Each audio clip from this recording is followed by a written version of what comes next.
Before we begin today, we want to thank our newest patrons, Carly and Jofi. Welcome to the team. Plus, a pronunciation correction for our patron, Finn. If you want to be like these awesome people and get access to bonus content like our notes, outtakes, bonus episodes, and more, check out our Patreon at patreon.com/podandprejudice. And now, enjoy this week's episode covering chapters 33 and 34 of Emma.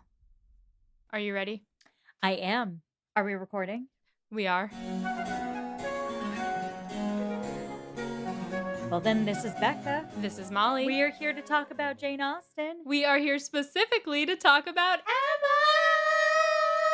Listeners, if you're new here, I, Becca, have read many a Jane Austen novel. And I, Molly, have never read Jane Austen before now. If you want to hear Molly read through Pride and Prejudice or Sense and Sensibility for the first time, you can listen to seasons 1 and 2 of this podcast respectively, but that is not what we're doing here today. Nope. Today we are talking about Volume 2, chapters 15 and 16 of Emma, or if your book isn't broken up into volumes, that's chapters 33 and 34. And this is where I cut a dinner party in half, guys. My bad. I just thought the chapters were too long. Yeah. So I was like, I'm not going to make Molly read through all of a massive dinner party by herself. Yeah, I mean, to be fair, I feel like in the course of a week or two or whenever we record, I never have time to read more than 2 chapters. Listen, this works out well because then also we can go like a little deeper. And the thing about Emma as a book is that the chapters are a little longer than some of our other books we've read. So there's more to unpack. And by more to unpack, I mean more sass. Yes. There's just more sass in this book, and particularly in some of these chapters because of who? That's right. Mrs. Elton. Augusta Hawkins herself. The worst. Oh yeah. Augusta will aggravate you. Okay, so there are a lot of villains we've had in Jane Austen novels so far. We've had our Wickham. We've had our Willoughby. We've had our Fanny Dashwood. For some reason, Augusta Hawkins is like more annoying than all of them. She's just irritating. So irritating. It's the like absolute conviction that she's better than you. And the thing is that everybody knows Augusta Hawkins in real life, and she talks like this and says things like, "Are you sure you want to wear that? You poor thing. Have you ever thought maybe that's why you're single?" She's like, "Oh my gosh, I should introduce you to my best friend's cousin." Yeah, I mean, he's just like a little bit more in your wheelhouse, you know? Yeah. She is awful. I feel like there's a character in pop culture that I'm just like picturing. But I can't think of who it is. Why are you laughing at me? Because there's a modern day adaptation of Emma that's very famous. Are you talking about Clueless? Yes. Yeah. And I think I've seen it, so maybe I just have this image in my head. Yeah, so I'm not gonna confirm or deny anything, but that's why I was laughing. But who's another good example of this kind of character? There's like Sharpay. I mean Sharpay, but justice for Sharpay. We love Sharpay, but if Sharpay was the worst. Listen, we've all been the musical theater girl who tried too hard in high school and then got outshone by just like the shy but popular girl. Is High School Musical based on Emma? I mean, Vanessa Hudgens truly plays Jane Fairfax to a T in that movie. Yeah, that's exactly what I'm thinking. Like, she's Jane Fairfax. Sharpay is, well, I guess in that case, well, yeah. Do you know who did jump to my head? Lana from Princess Diaries. Mandy Moore? Yes, exactly. Yeah. You're so right. And she's like fake nice. Oh yeah. When she realizes that Anne Hathaway's hot. Yeah, exactly. Just like a bully who wants to like appropriate people for her own means. Yeah. So should we talk about the chapters? Oh yeah, let's. So Mrs. Elton, just as we've been saying, thinks she is hot shit. And similarly, Mr. Elton thinks she's hot shit. He thinks he has brought someone into Highbury who is better than Emma. Which, how dare? How dare? I mean, does he really think that? Or is he just like, look, I'm married? Well, again, we have Emma, the unreliable narrator, later. For sure. And so, you could read this as Mr. Elton is stupid enough to think that because she's rich, she has the same class polish that Emma has, Mhm. which she clearly doesn't. Right. Or you could read it as Mr. Elton being like, I'm gonna parade around my new wife so my ex can suck it. Yeah, his ex that wasn't even his ex, Oh, that never liked him. exactly. But like, listen, that happens sometimes. So true, so true. Yes. So, the general public, like Miss Bates, etcetera, take it for granted that Mrs. Elton is just as hot shit as she says she is, and Emma doesn't contradict this to anyone. She's just like, "Yes, she's very well dressed and, pleasant," and that's all she ever says about her. Mhm. Mrs. Elton then gets worse because she realizes Emma doesn't like her and starts not liking Emma back, and to Emma, that's the worst possible offense. Yes. Um, Emma is very pleased that this means that Mrs. Elton doesn't want to be her friend anymore, but at the same time, she likes being liked, so she's salty about it. Both the Eltons are rude to Harriet, and it becomes obvious that Mrs. Elton knows that Harriet used to have a thing for Mr. Elton, and Emma's pretty sure that that Elton has told her bad things about Emma as well. Do you think that's true? Or do you think Emma's just like catastrophizing and being anxious? I think Emma thinks people talk about her more than they do. She's like, I'm pretty sure my own role in the whole Harriet thing has been painted in a negative light and blah blah blah blah. And it's like, you think they're thinking about you more than they are. And she's like, the two Eltons sit around in their home and talk shit about me. Yeah, she's like, when they run out of things to talk about, the easiest thing to do would be to talk shit about Emma. Exactly. To talk shit about Miss Woodhouse. Oh my god, she feels so bad for herself. It's iconic. It's so good. Wait, it's like that meme. I've been waiting for Emma for that meme from New Girl where it's like, this is the hardest thing I've ever had to go through. I haven't had a very hard life. Oh my god, wait, you're so right. That's Emma in every chapter of this book. Oh my god, I can't wait to use it. Now you see why I made you save it, Yes, right? listeners, I tried to make a meme for, I think that was Pride and Prejudice. No, it was for Sense and Sensibility when they had to move to Barton Cottage. I was like, I want to use this meme of Jess from New Girl saying, this is the hardest thing I've ever had to go through. I haven't had a very hard life. And Becca said, no, save it for an unnamed character in the future. And I was like, oh, okay. For Emma. And here it is. Here it is. So I've been waiting. Mrs. Elton just loves Jane Fairfax in a gay way. And she just really won't stop talking about her. Normally, I would agree with you, but also at the same time, Mrs. Elton's so fucking straight. But everyone being attracted to Jane Fairfax is canon. Yes, I mean, it's like, do I want to be her or do her? We're gonna talk about that in the study question. Amazing. I love it. So, anyway, she loves Jane Fairfax, and Emma, notes that she doesn't just love Jane Fairfax because Emma turned her friendship down, so she has to go to the next eligible young lady for friendship, but she just she always liked Jane even before Emma turned her friendship down. And why might she? Well, Jane's great. Not only that, but Jane is very unassuming. Mm-hmm. Oh, and Mrs. Elton loves when people are unassuming because it makes her feel really good about herself. Not to mention the fact that, like, even if she doesn't like Emma as a person, Emma is better than her in Yes. some ways. And, like, she probably picks up on the fact that Emma thinks that. Mm-hmm. Jane is poor and refined at the same time. Perfect catch for her. Yeah. Because she's beautiful, but Mrs. Elton doesn't have to be upset about that because Mrs. Elton's married. Right. She's accomplished, which means she's a good companion, but she is beneath Mrs. Elton because she has no money. Yeah, and she knows that her status is lower than Mrs. Elton, so she's not going to try to make herself seem better than Mrs. Elton. And Mrs. Elton likes to feel like the head honcho of a friendship. She basically wants a Harriet, how Emma has a Harriet.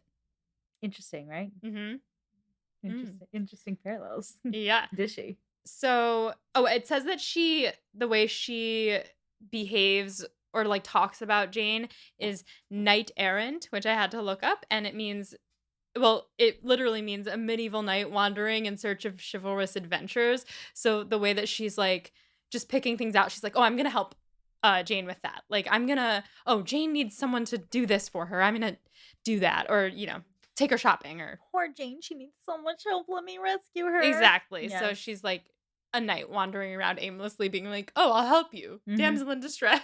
Yes, yes. She says she doesn't want to let Jane's talents go to waste, and then she recites poetry, which I just thought was a great nod back to Elton's terrible poetry at the beginning. It's so good. They're a perfect match. They really aren't they though? They are. Like, it's so hard to say that they're like a hapless like group of people just in an economic proposition when they're perfect for each other. Yeah. Yeah. So true. Emma, at one point, she's like talking with Emma about this, and Emma is like, Jane's situation isn't as dire as you're making it seem. Like, once you find out how she grew up with the Campbells, like, she had a great life. And Mrs. Elton's like, but that's all over now. Her life is basically over. And she knows it. That's where she says she's timid and silent, and she likes her like that. Because she likes to be the one talking. You don't know you're beautiful. Exactly. Yeah. And that's what makes you beautiful. And I have so many problems with that song, and I have so many problems with Mrs. Elton. So Yeah. It goes with the same with the poetry as well. Full many a flower is born to blush unseen and waste its fragrance on the desert air. Basically saying like, oh, poor Jane. She doesn't even know how special she is. yeah, exactly. Emma starts to say that, everyone already loves Jane so much. Like, people show her attention. It'd be hard to show her more attention. But as she's saying this, Mrs. Elton cuts her off. And she's like, no, but you and I, we have the resources to help her. And other people, when they see us helping her, will follow. And I noticed that Mrs. Elton does this a couple times in this chapter where she likes to say like, oh, well, we are going to do this. Like, she does this with Emma right now. And then she does it later with Mrs. Weston where she's like, oh, but you and I must do this together. You know what we're going to do? We're going to brunch. Yeah, exactly. We're going to brunch. Exactly. I'll text you because we're going to brunch. Yeah. Yeah. Exactly. Yeah. Exactly. You're so judgmental of women with high-pitched voices. Hey, listen, I have a high-pitched voice. No, of course. And as a woman who sometimes gets into a Valley Girl accent, I know it's not an indicator of intelligence, but it's just so much fun. It is to fun. do your classic rom-com accent from California. Yeah. And she is literally going like, well, we're going to brunch. Oh, yeah, we're gonna brunch. Just have to go somewhere that we can eat like healthy because I don't want to get like bloated. You know what I mean? Yeah, but no, like we got to get acai bowls. yeah, but acai, but like with the side of like a tequila sunrise, maybe. I feel like I just feel like mimosas are too sugary. Mimosas are cliche. It's just like cliche. I want to be a little classier, but also like a little drunker. Like, what's the point if I'm gonna drink a drink with brunch and it's not gonna get me like a little tipsy the first time around? You know what I mean? I'm Augusta. I'm Augusta. I'm Augusta. Augusta. Oh, we hate her. So then she goes on to say that like she lives in such a style where like there will always be enough food for Jane because she's more likely to, have too much food because she's used to extravagance in her lifestyle and she would never regret having Jane over. Like there would never not be enough. My greatest danger, perhaps, in housekeeping may be quite the other way, in doing too much, in being too careless of expense. I just spent so much money making my house so perfect. Yeah, exactly. She says that she's going to take Jane under her wing and introduce her to her extensive acquaintance, which I think is funny because she's the one who just moved there. Like, Jane knows everyone already. So who is she going to introduce her to? Well, she's like, this dinky little town has nothing to offer. And so let me take Jane to where real people are so we can go brunch. Oh, she's like, oh, we're going to take her to London. Yeah, she's like, oh, let me show you, like, actually my girlfriends. You're going to have, like, the best fucking time. And we're going to go brunch. And, like, then you'll have, like, a way to meet, like, a husband. Because you're just, like, you're too, like, pretty to be poor. You're too pretty to be poor. Wait, what is that from? It's not from anything. I just said it. I feel like there's a line in something where it's like, I'm too pretty to be poor. You're thinking of Bridesmaids where she goes, help me, I'm poor. No, I've never seen Bridesmaids. Ooh, that's recorded. That's on air, folks. She hasn't seen Bridesmaids. I know. Mel and I were just talking about this the other day. She was shocked. So I am shocked you have not seen Bridesmaids. You know Melissa McCarthy is in it, right? I know she poops in the street. She doesn't poop in the street. Maya Rudolph poops in the street. Where does Melissa McCarthy poop? A sink? The sink. Oh, all right. See, that scarred me. Just like knowing that. I think I've seen that scene and I had to leave. But yes, she also says she's going to introduce her to her brother and sister and take her around in the Baruch Landau. Not the Baruch Landau. Emma's response to this. Emma says, Poor Jane Fairfax. You have not deserved this. You may have done wrong with regard to Mr. Dixon, but this is punishment beyond what you can have merited. The kindness and protection of Mrs. Elton, Jane Fairfax, and Jane Fairfax. Heavens, let me not suppose that she dares goes about Emma Woodhousing me. But upon my honor, there seem no limits to the licentiousness of that woman's tongue. Uh, uh, it's like we've been waiting for someone who deserves Emma's level of sass, And we and found it. we found her. We found her in Augusta. We really did. Thank God for Augusta. God bless Augusta. For our listeners who may not know what licentious means, it means disregarding accepted rules or conventions, especially in grammar or literary style. Basically, Emma Woodhouse her all she wants because she's got no game. I don't know if that made sense. No, I got what you mean. She talks poorly. Luckily, Emma never has to hear her say anything like "Dear Miss Woodhouse" because shortly after that is when she decides she doesn't like Emma anymore and stops talking to her. Emma is amused to watch Miss Bates and Mrs. Elton interact because Miss Bates is like the exact kind of person that Mrs. Elton likes to be around because she's like, oh, yes, yes, yes. Like very grateful to be talked to by her and very supportive of everything that she says. And So she's like, you can just adore me. I don't care what else you say. exactly. Yeah. Emma's surprised, however, that Jane so willingly accepts the attention from Mrs. Elton and like hangs out with her. She would have thought that Jane's pride and taste could not endure Mrs. Elton, which is interesting. Emma has made this decision that Jane is proud and has, high tastes and Well, I mean, I don't even think it's that. First of all, Mrs. Elton, as we've learned, is classless in a lot of ways. And Jane is polished. That's part of the reason people think of her as a good match for Emma. She's in tune with what high society should be like. Mm-hmm. And then on the other hand, it's not even that Jane is proud, it's that Mrs. Elton is so demeaning to Jane. She is really demeaning to So her. condescending, so patronizing that anyone's pride would be bruised. So I don't even know if she's censuring Jane here. I think she's just basically like, how could you stand that woman for more than 30 seconds? Yeah, I mean, I guess in a way she's like sympathizing with Jane here. Like, why are you hanging out with her? She's keeps saying like, "Oh, you're so poor. It's so cute." It's like, oh my God, honey, you don't know what you're doing. I got so mad at her. We're gonna get there in a minute, but when she was like, "You can't take care of yourself," it's like, shut the fuck up. Be quiet, Augusta. Be quiet, Augusta. Jane puzzles Emma in general because she's like, why does she stay here when she's got nothing here? And why does she choose the companionship of Mrs. Elton over people who really love her, like the Campbells? My thought is that she's got some drama over at home with the Campbells, and that's why she's staying here. And Emma is using this to, say, I wonder if she's got some drama at home with the Campbells. Another thing that came up word-wise is privations, which is a state in which things that are essential for human well-being, such as food and warmth, are scarce or lacking. So she's saying Jane is poor. Why is she here? The Campbells are staying in Ireland longer than expected and wrote to Jane to join them, saying they would take care of everything, the travel, the lodging, whatever. And Jane is still not going. So Emma thinks there must be something or someone that has said to Jane, whether it's Jane or someone else, saying, you cannot be with the Dixons. What is it? So Emma's just, furthering down her rabbit hole of Jane and Mr. Dixon. But mostly she's wondering why she hangs out with the Eltons. Emma then brings this up to Mrs. Weston, who says, well, you can't really blame Jane for wanting to get out of the house when you think about who her aunt is. It also shows her to have a pretty high tolerance for obnoxious people. Yes. Well, we knew that kind of because she's just so quiet. But yeah.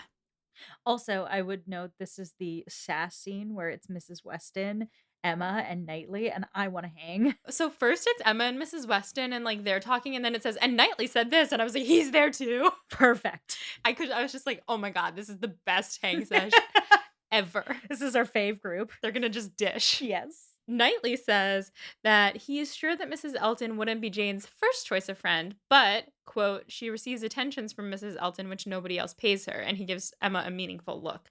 And I know that he's like saying Emma doesn't pay enough attention to Jane, and we all know this, but also everyone else gives Jane attention. Yeah, but everybody else is old and sort of like out of the realm of being natural friends with her. So like he's saying people who are Jane's age, you don't show her enough attention. Yeah, it's basically like she has a natural best friend right here, Emma, but you're mean to her. Oh, she wouldn't be her first choice of friend, but the only other person who would is you. Yeah, I get it. exactly. Okay, I get it. I get it. Yep, and, it's like Jane has a best friend in Mrs. Dixon, obviously, barring complications, so she understands, like, what young lady friendships should look like, but, it's she's in a tough spot whenever she goes home because Emma fucking hates her for no reason. Yeah. Gay. Gay. Also, every time Knightley puts on his "I ship Emma and Jane being friends" cap, it's so funny. It's so cute. Yeah. So Mrs. Weston and Emma kind of both notice how strongly he seems to be reacting to this conversation about Jane. And Emma then says, well, I would have thought that attention from Mrs. Elton would disgust Jane. And Mrs. Weston says, well, maybe Miss Bates kind of pushed her into the friendship because Miss Bates was so like, oh, like, yeah, come over, hang out with us. And Knightley says, Mrs. Elton probably doesn't speak to Jane the way that he speaks of her, because the way she's been speaking of her is very like, oh, but poor Jane, I'm gonna have to do this and this and this for her, and like she needs me. But he says that she probably doesn't say that to her. She probably treats her with respect in person because she's never met someone like Jane who like so deserves that respect with her like level of wealth or lack Mhm. thereof. And Jane like is more polished than Mrs. Elton. Yeah, but I don't even think Mrs. Elton sees that because Mrs. Elton sees everything in terms of money. Sure. So she doesn't even seem to realize, even though that she realizes Jane is polished. I don't think she realizes Jane is more polished than her. Do you think that there's any bit of like, I want this person to be my friend because I see that she is a worthwhile friend to have? Because it seems less the way of like Emma taking Harriet under her wing. I mean, Emma loves Harriet, but it seems like Knightley is at least trying to say she's not just taking her under her wing because she thinks she's poor. She's taking her under her wing because she thinks she's worthy and like she wants this person to be her friend and like show off her fancy new friend, like her shiny friend. We'll talk about it more in the study questions. Okay. Mhm. As he's saying this stuff, Emma's suddenly thinking of little Henry, meaning she's thinking, oh no, does he love Jane? Mhm. And she says, well, I know how highly you think of Jane. And he's like, yeah, everyone knows how highly I think of Jane. And Emma says, well, I think that maybe, and she like hesitates here. And then she's like, okay. I think that maybe you might be surprised by how much you like Jane actually one day. And then Mrs. Weston's just like, record scratch. Yeah, she's like, are we doing this? Is this happening? Like, we can't bring it up yet. She's like, it's not time. And Knightley is like, he's fiddling with the buttons on his gaiters, which is like the little leather thing on his shoe. I love Knightley so much. He's such a fucking disaster. He's just like, no. He's like, no, I don't know what you're talking about. That's not me. You have not gotten me. He goes, if you're talking about the theory that I have a crush on Jane, like No. Cole already told me that people think that a while ago. And no. And no, it's not true. It's not true. I don't have a crush. Mrs. Weston is like kicking Emma under the table. This is my favorite thing. It's like Mrs. Weston starts kicking Emma under the table, and then later on he says something else, and Emma starts kicking Mrs. Weston under the table, and they're just like kicking each other. He says, it doesn't matter anyway, because even if I did like Jane, she would never have me if I were ever to ask her, and I would never ask her. So, no. And Emma's like kicking Mrs. Weston, and she goes, well, at least you're not vain. You know that she would never have you. And So sassy. truly. And he's clearly not pleased by this, whatever their conversation is having. And he's thinking, and then he goes out of the blue. Well, not out of the blue. Then he goes, so you guys have like decided that I should marry Jane Fairfax? And Emma's like, no, I don't want you to get married at all, because then you wouldn't come and hang out with us and talk with us like this if you're married. And she'd miss him. The way that she says it is really sweet. She says, no, indeed, I have not. You have scolded me too much for matchmaking for me to presume to take such a liberty with you. What I said just now meant nothing. One says those sort of things, of course, without any idea of a serious meaning. Oh, no, upon my word, I have not the smallest wish for your marrying Jane Fairfax or Jane anybody. You could not come in and sit with us in this comfortable way if you were married. She wants to hang out. Yeah, she loves him. He's her bestie. He's her best friend. Then he says, well, it doesn't matter. I've never thought of Jane in that way. She doesn't have the open temper which a man would want in a wife. To which I say, I'm not confirming whether or not Knightley believes this to be true or not. I just love the idea that our man Knightley, sexy as he is, loves a blabby broad, because that's me. I'm a blabby broad. Yes, and I have thoughts about it. So he says he, loves about blabby broad, and Emma says, so did you shut this idea down when Cole brought it up too? And he says, yes, and Cole dropped it because he doesn't want to be, quote, wiser or wittier than his neighbors, which then makes Emma think of Mrs. Elton. So she goes back to Mrs. Elton and she starts talking about the friendship between her and Jane again. She's wondering how it came to be. She agrees with Mrs. Weston that Miss Bates probably encouraged the friendship, because what Knightley said about Mrs. Elton wanting to be Jane's friend because of her, whatever Jane-ness of it, she doesn't believe that. She thinks that it's purely superiority, her superiority complex. So she's talking about that, and Knightley is not listening. He's still thinking about the whole Jane thing, and he goes out of the blue.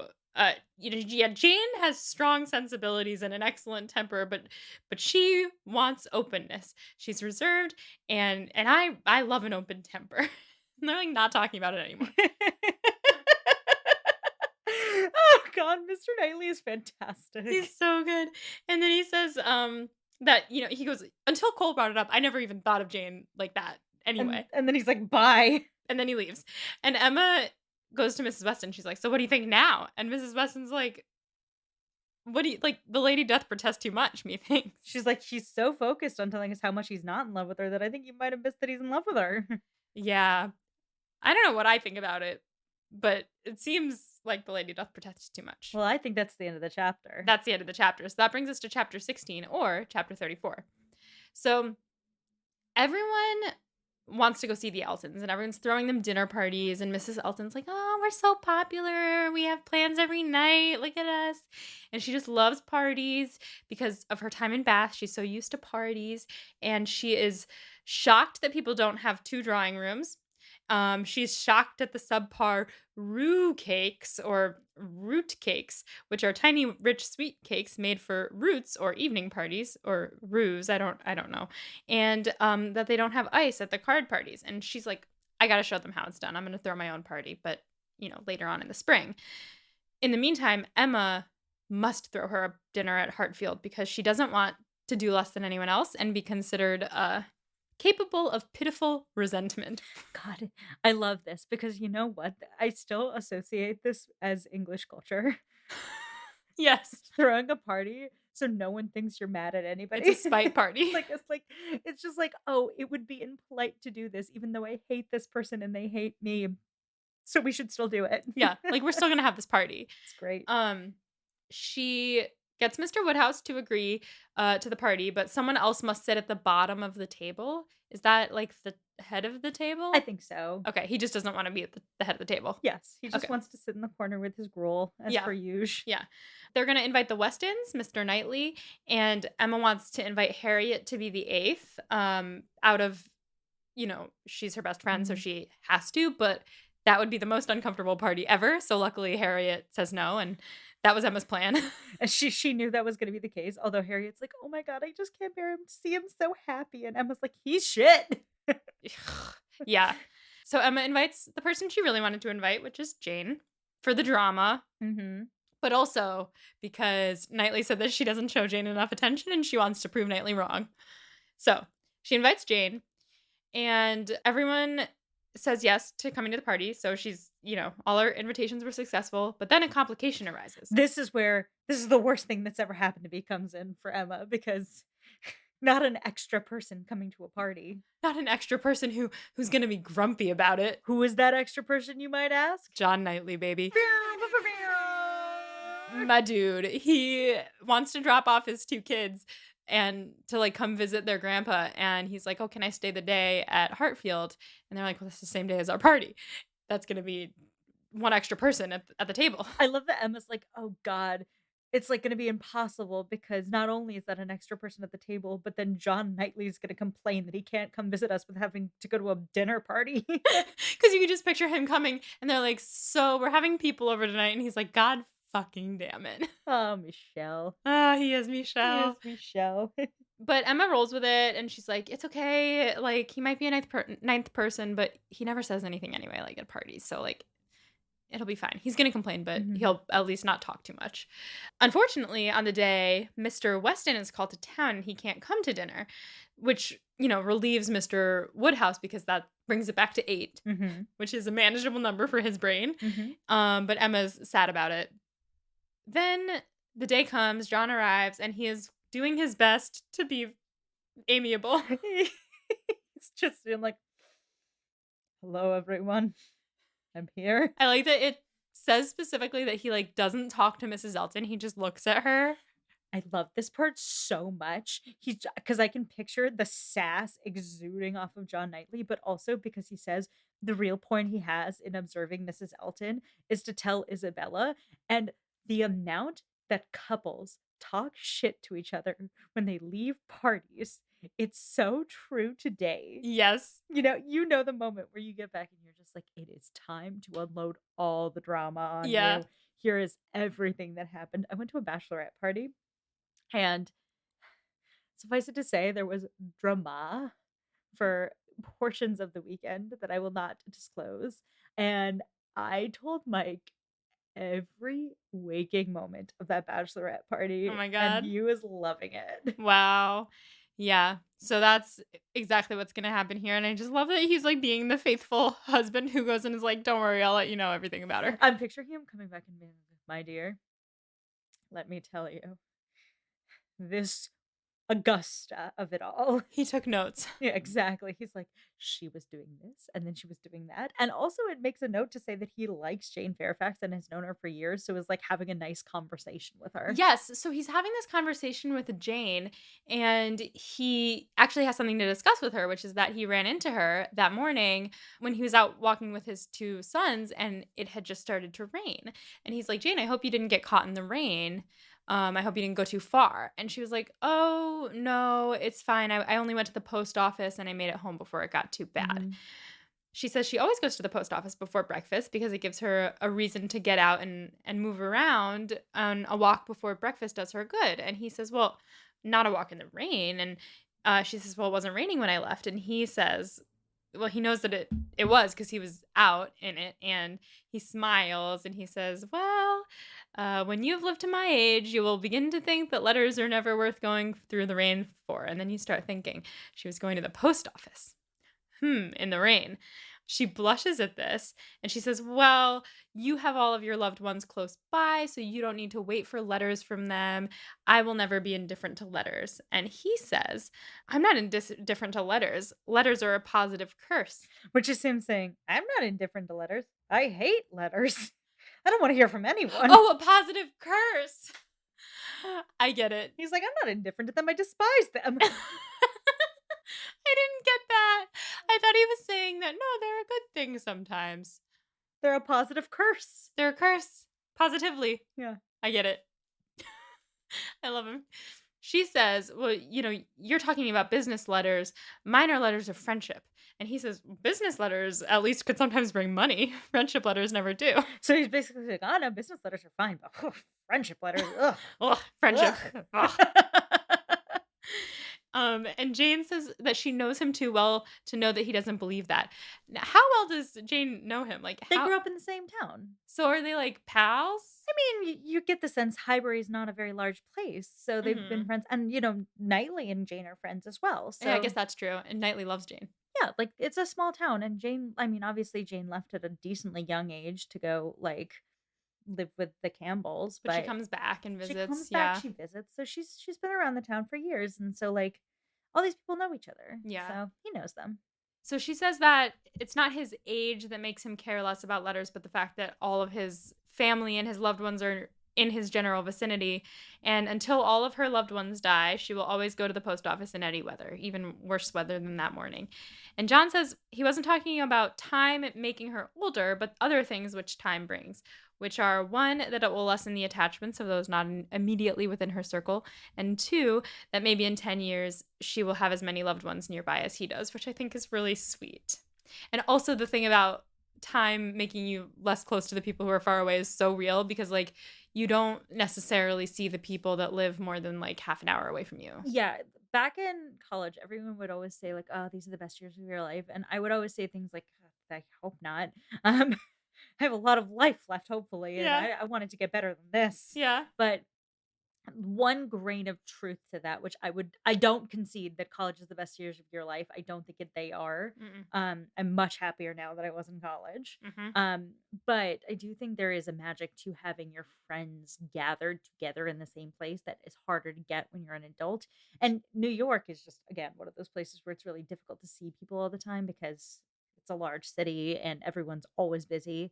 So there is some truth to this that makes me sad that you don't get to see the people you love as much as you want to. Mm-hmm. But that being said, I don't feel as strongly about it as John Knightley does. No, I don't feel as strongly about it as John Knightley does for sure, but I do like agree with you that like when I could just walk outside and go to my best friend's house, that was amazing. And now I feel like, I mean, it's amazing because I've become much closer with you, for example, because we both live in Brooklyn and I get to see you whenever I Hey. want. And But also, you and I have a podcast where we have to maintain our yeah, friendship that's true. because But we like, see each other for it. so true. But I don't see my friends that live in Manhattan more than like once a month anymore. Yeah, it's tricky, and it's because like we're always, like Busy yeah. life. I don't know if this is a New York thing in particular or it's just like a big city thing, but like listeners, if you also feel this, like it's really hard to make time to see people who you adore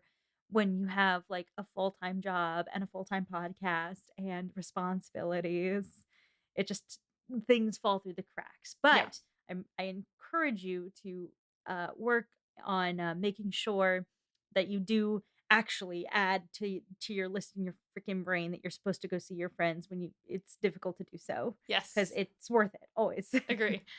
Anyway, yes. So sweet sentiment from John, and she smiles and she says thank you, and she means to laugh it off, but you can see like her lip quivers and she blushes a little bit and a little tear forms in her eye, and she's like, I don't know if she's saying like, I'm so sad my people are far away, or like, oh, that was sweet, but something. ¿Por qué no los dos? Yeah, both.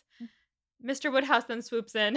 And he's like, oh my God, you got caught in the rain. Did you change your socks? This is perfect because this reminds me so much of Elizabeth Bennet walking through the mud to go see her sister. Everyone's like, I heard you walked outside in odd weather. Oh my God, wait, it kind of is. Yes. And then also just now, I walked home from work and it was raining. And I got home and I was eating my poke bowl, and Mel comes out from the class she was teaching, and she sits down and she's like, how was work? Blah, blah, blah, blah. Did you walk home? And I was like, yeah. And she was like, was it raining? And I was like, yeah. And she was like, do you need to go use socks? It was like the same exact thing. It's so true. I got him. Mike was just like, you're wet. It's raining. Yeah. Chivalry is not dead, folks. Or was it called the knight-headedness? The knight errant. The knight errant isn't dead, folks. So Jane says, yes, she did change her socks. And Mr. Woodhouse says, oh, me and Emma are so glad that you were able to come. I wish I was able to visit you more, but like, we're really glad you're here. And then he's like, okay, I did my duty. I was the good host. And he goes and sits down. Now, news of Jane having been caught in the rain has reached Mrs. Elton, and she comes over. Honey, no. Oh my God, you poor thing. You don't have a servant who can take your letters to the post office. We can't have that. That's so sad. It's absolutely infuriating. She's like, you Yeah. can't take care of yourself. Like, why did you go out in the rain? You should have asked me for help. Why wasn't I there? It's like This is also one of those things where it's like, when someone acts like you're best friends and you're truly not. yes, Like she's acting like they've been besties for years and they've just met. just met. Yeah, That's her MO, is just, like, making people think or making herself think that she's people's best friends. She then turns to Mrs. Weston, and that's when she's like, "Mrs. Weston, you and I must exert our authority over this and tell her that she is wrong to go out in the rain. We have to brunch. We must We brunch. must Oh my god, we brunch. must." Yes. Mrs. Weston plays along and is like, "Oh, yes, like, Jane, your health is kind of delicate. You don't wanna go get sick again." And Mrs. Elton is like, "We won't let her." She says, she'll have one of the men who fetches her letters go and get Jane's letters too. She says, one of the men, I can't remember his name, when they probably have like 2 men. Oh, yeah, and also, like, the combo of both being, like, 1, she probably has, like, 3 Yeah. servants.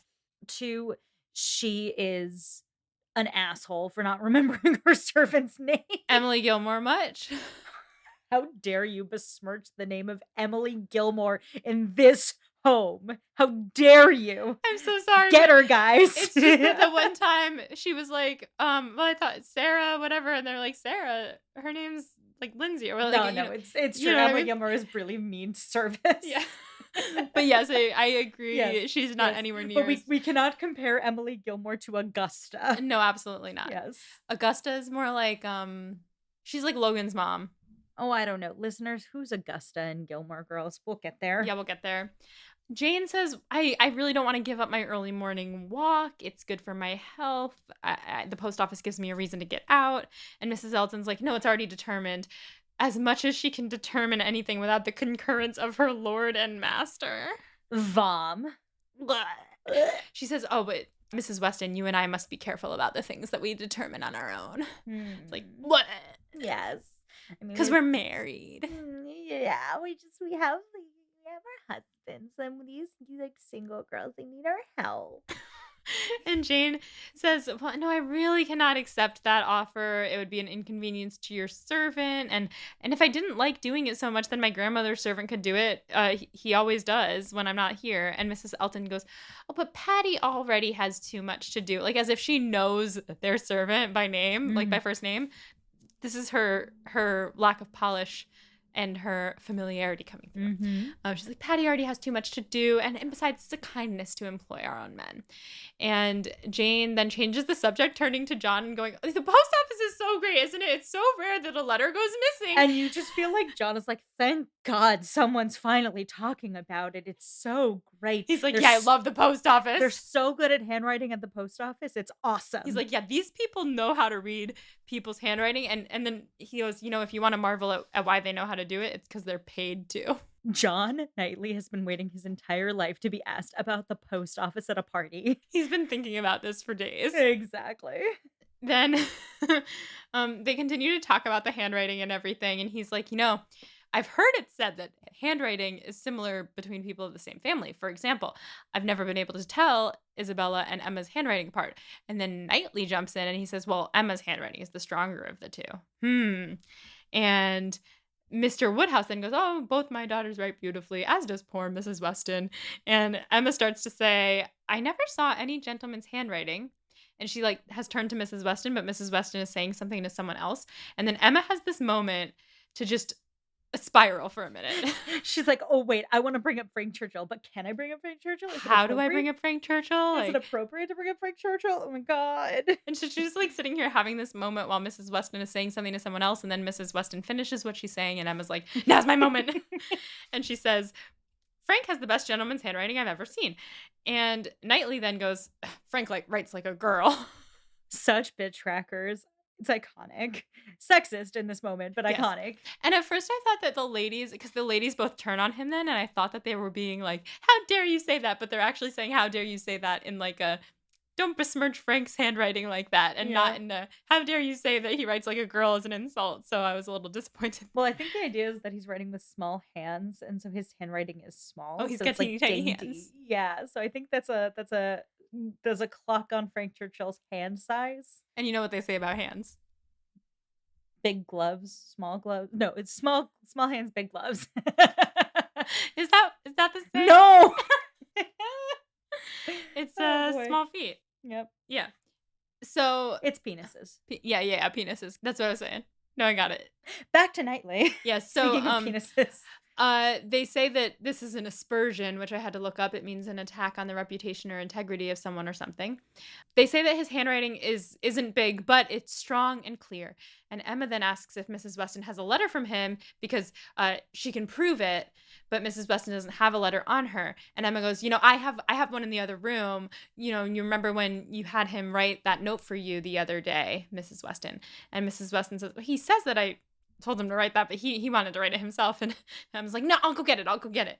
And Knightley says, well, if he was writing to a fair lady like Miss Woodhouse, of course he's going to use his best handwriting. And at this moment, we can finally leave this conversation because it's dinner time, and Mr. Woodhouse goes to get Mrs. Elton and lead her to the dining room. But before he can do so, she's like, "Oh my God, I don't want to go first into the dining room. I'm so ashamed of always going first into the dining room." Mm-hmm. And Emma, while this is happening, is just thinking about how Jane was so insistent on fetching her own letters. She thinks that this morning's walk must have had some special letter because Jane seemed to be glowing tonight. And she was going to ask something about the Irish mail system, but she decides not to because she is determined not to look like she's trying to hurt Jane's feelings in any way at this dinner. So that brings us to Becca's study questions, starting with the relationship between Mrs. Elton, Augusta herself, and Jane Fairfax. Let's chat. Why are they friends? What is Jane Austen doing here? It's definitely a parallel of Emma Harriet and that relationship. And yeah, I guess showing, at least for me, what it shows is like the value in Emma and Harriet's relationship, and that Emma does seem to really value Harriet as a person, whereas Augusta, to me, it seems like Augusta doesn't necessarily value Jane, but wants Jane to be her friend because she needs a person. Well, I think you're right on the money right there. That is precisely, I think, what Jane Austen's getting at. But if you look back at the beginning of the book as to what the relationship between Harriet and Emma was, it looked different. Yes. Emma had just lost her best friend to marriage. And she was like, I'm desperately in need of a new companion. This girl is poor and not as classed up, but I bet she'd do a good job. She's super pretty. She's super sweet. So let me just fix her up to make her like my bestie. And then I will have fixed her life and I'll have fixed my life. And she's going to flatter me the entire time. Looks a lot like what's happening here. Obviously, there are differences. And I think one thing to highlight is Emma's class level versus Augusta's class level. Harriet's class level versus Jane. It's almost like you swap in that case. But I do think it's an unflattering portrait of how Emma and Harriet started being friends. Yeah. Once again, you see this parallel between Augusta being sort of like a dark side of the moon Emma. She really is. Yeah. And Emma and Harriet's friendship has grown since then. But I do remember at the beginning being like, I don't think this is genuine. And like feeling like Harriet was Emma's little friend. And yeah, I mean, I guess also there have been times when I felt like it wasn't genuine up till now. Just comparatively, it seems genuine. But like, yeah. Well, I mean, I think there are some really long passages where you can see Emma caring a lot about Harriet's feelings and how thinking highly of Harriet as a person, and they've gotten emotionally bonded in a lot of ways. So that friendship does look different than it used to. And Harriet has changed Emma. Like Emma has, through Harriet, seen her own failings and like tried to make herself better. Yeah. Yeah. Yeah. Why is Jane Fairfax still in Highbury? Emma's onto something with this whole Mr. Dixon thing. Because it's true, like, why would she not go with the Dixons if she got this invite unless she's in love with someone in Highbury? On that note, who do we believe on Night Facts? Mrs. Weston or Emma? I don't know. I'm flip-flopping. Oh my God, you're so stressed.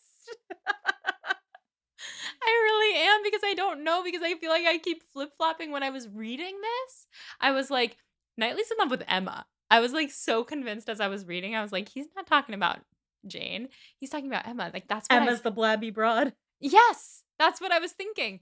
But also the way he was denying it and talking about it now I'm like, why is he denying it so much if he, like, really didn't think that? So, That's a good question, and I'm not gonna answer it. of course you're not. Yeah. The way you said that was as if I thought you might. No, come on, we've been doing this a while. I don't give you the answers, I just raise the questions. Yes. Yes.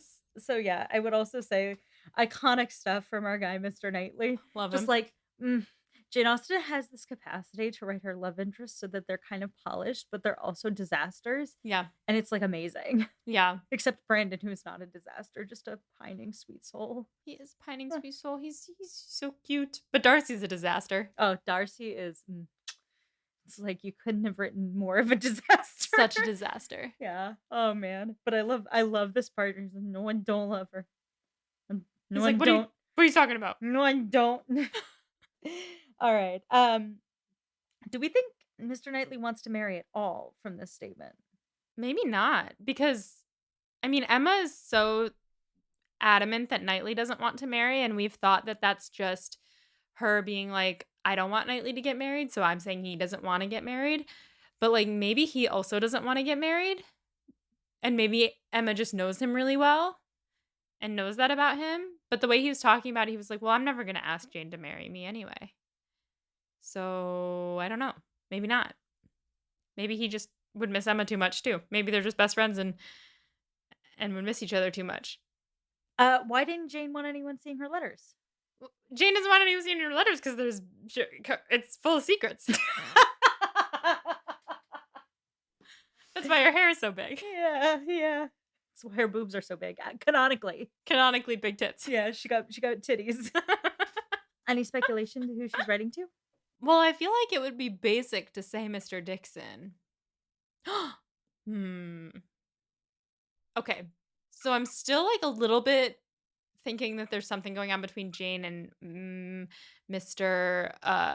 Frank Churchill. Mhm. I still think that a little bit. But also, there's a world in which she and Knightley are having a steamy affair and writing each other letters. But I think either.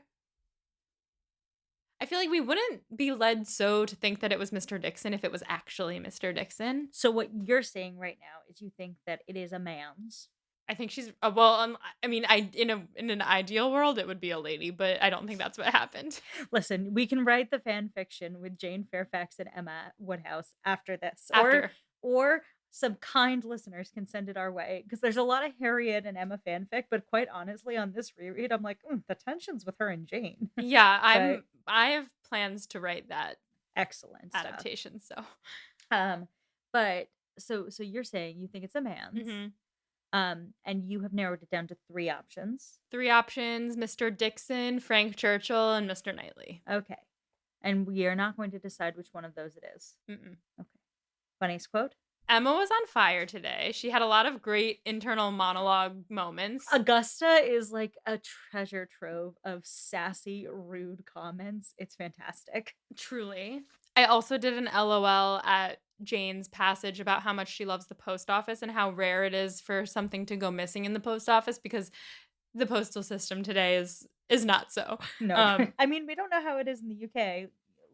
British listeners, tell us if you guys have a great postal service because our US postal service is spotty, to be generous. Yes, and no shade to the postal workers. We love the postal workers. No, and I don't think it's their fault it's spotty. No. There's a lot of factors as to why, but Well, like Jane says, there's hundreds of thousands of packages with lots of different handwritings and so many different hands that they have to pass through. They're bound to fall through the cracks. exactly. Well, I already read one of mine, which was the poor Jane Fairfax in response to Augusta taking her under her wing. She was like, oh, poor Jane Fairfax. The other one, the gentleman's handwriting spiral that Emma goes on, I just thought was prime.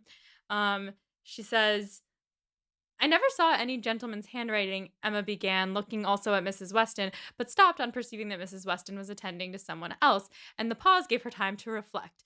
Now, how am I going to introduce him? Am I unequal to speaking his name at once before all these people? Is it necessary for me to use any roundabout phrase? Your Yorkshire friend? Your correspondent in Yorkshire? That would be the way, I suppose, if I were very bad. No, I can pronounce his name without the smallest distress. I certainly get better and better. Now for it. Iconic, because we all have that moment where you, like, wanna talk about the person you have a crush on, and you're just like, "I don't know how to bring him up without being obvious, or her, or Yeah. them." And then you just blurt out the name, and you're like, "Oh, this person, Yeah. yeah. And it's like that was the logical next step. Did it, nailed it, no one knew." A for Emma. A for Emma. Questions moving forward. Um, Once again, who does Jane love? Okay. And why does Jane befriend Mrs. Elton? Who wins the chapters? I mean, I want to say Mr. Knightley. Which one? um, I want to say George for just being so doofy. Like, Alright, I'm gonna give it personally to John in my heart of hearts, though, because not only was he nice to people at a which party, we're very proud of him he for. took gossip home to Isabella, Oh, he did. and he got to talk about the post office. You're so right.